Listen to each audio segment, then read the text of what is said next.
नमस्कार दोस्तों, आपने अगर हमारे चैनल को सब्सक्राइब नहीं किया है तो अभी करें ताकि हमारी हर खबर आप तक डायरेक्ट पहुंच सके। नवमी का दिन सिंधी समाज के लिए नवरात्रि का खास दिन माना जाता है। उस दिन हम 9 रूपों में 9 देवियों को सर्वप्रथम उनके चरणों को धोकर सर्वप्रथम उनको भोजन करवाकर दक्षिण गिफ्ट वगैरह देकर उनसे पूरे समाज के लिए सुख और शांति का आशीर्वाद मांगते हैं। उसके पश्चात पूरे समाज का भंडारा महाप्रसादी प्रारंभ करते हैं। नवमी के दिन आरती के बाद 9 कन्याओं द्वारा 9 माताओं का रूप धारण किए अद्भुत प्रस्तुति दी गई। नवमी के दिन 9 माता के रूप में 9 कन्याओं का पूजन करने के पश्चात भोजन प्रसाद ग्रहण कराते हुए नवमी के दिन महिला मंडल की सदस्य श्रीमती चंदा जी खुशलानी द्वारा आकर्षक प्रस्तुति दी गई। सिंधी महिला मंडल की भूमिका की जानकारी अध्यक्षा श्रीमती रिया थदानी द्वारा दी गई। नव गठित युवा महिला मंडल की जानकारी अध्यक्षा श्रीमती नंदिनी वरियानी द्वारा दी गई।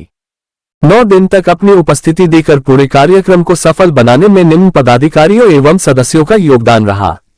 वरिष्ठ उपाध्यक्ष हरकिशन भक्तानी, उपाध्यक्ष सुनील भतीजा, महामंत्री सुरेश हासिजा, कोषाध्यक्ष गोवर्धन तेजवानी, संरक्षक रमेश वरियानी, सदस्य दर्शन खुशलानी, कमलेश संतलानी, पुरुषोत्तम खुशलानी, विक्रम माखीजा, नरेश कामरा, नरेंद्र कालरा, नवयुवक मंडल नरेश खुशलानी, अध्यक्ष सोनू आवतानी, उपाध्यक्ष सदस्य राजकुमार लोहाना, कोषाध्यक्ष विकास आवतानी, महामंत्री यश कालरा, मंत्री आशीष कालरा, कमल तेजवानी, प्रकाश वरियानी, सागर भक्तानी, धीरज भक्तानी, धर्मेश भक्तानी, दीपू लुल्ला, तरुण बालानी, राहुल कामरा, नीरज सीधवानी, रवि हासिजा, खेल मंत्री हितेश सितलानी, सांस्कृतिक मंत्री सागर लखुजानी, गुलशन खुशलानी, जितेश खुशलानी, महिला मंडल रिया थदानी, अध्यक्ष मीनाक्षी कामरा, उपाध्यक्ष सरोज खुशलानी, युवा महिला मंडल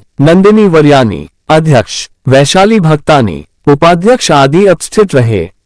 पूज्य सिंधी पंचायत डूंगरपुर द्वारा नवरात्रि पर्व हर वर्ष की भांति इस वर्ष भी झूलेलाल भवन में धूमधाम से मनाया गया। दिनांक 3 अक्टूबर नवरात्रि स्थापना से 11 अक्टूबर नवमी तक प्रतिदिन पूजा अर्चना, आरती एवं गरबा डांडिया कार्यक्रम आयोजित हुए। आइए पूज्य सिंधी पंचायत श्री अशोक कालरा की जुबानी सुनते हैं कार्यक्रम के बारे में। मैं अशोक कालरा, अध्यक्ष सिंधी समाज डूंगरपुर, आपको सभी को नवरात्रि की हार्दिक शुभकामनाएं देते हुए नवरात्रों के बारे में डूंगरपुर सिंधी समाज की गतिविधियां मैं आपको बता रहा हूं। सर्वप्रथम पहले दिन नवग्रह की स्थापना,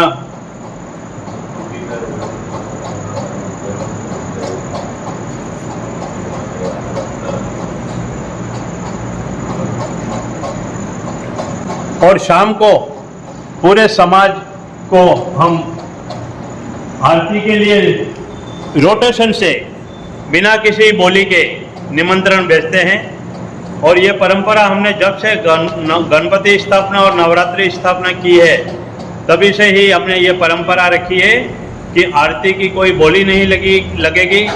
हमारे लिए कोई आम और कोई खास नहीं है, हमारे लिए सब खास ही खास है। और इस को ध्यान में रखते हुए बिना बोली के पूरे समाज को आरती का लाभ देते हैं। जय झूलेलाल। मैं सिंधी नवयुवक मंडल अध्यक्ष नरेश खुशलानी और ये हैं हमारे उपाध्यक्ष श्री प्रकाश जी आवतानी। जय झूलेलाल। जैसा कि अभी आप सब सभी जानते हैं कि नवरात्रि हमारे देश का महत्वपूर्ण त्यौहार है। इस पवित्र त्यौहार में हम देवी आदिशक्ति की उपासना करके 9 दिन तक बड़े हर्षोल्लास से हम धूमधाम से मनाते हैं। इस त्योहार में देवी दुर्गा के 9 रूपों की उपासना की जाती है। हर दिन नए रूप की आराधना की जाती है और सिंधी समाज इस त्योहार को बड़े ही धूमधाम के साथ मनाता है। शेर पर सवार होकर खुशियों का वरदान लेकर हर घर विराजी अम्बे माँ हम सबकी जगदम्बे माँ। जय अम्बे, जय झूलेलाल। तो महिला मंडल सिंधी महिला मंडल की अध्यक्ष थदानी बोल रही हूँ। हमारे सिंधी वैसे तो बहुत ही ज़्यादा है ना टैलेंटेड होते हैं और हर काम में आगे रहते हैं।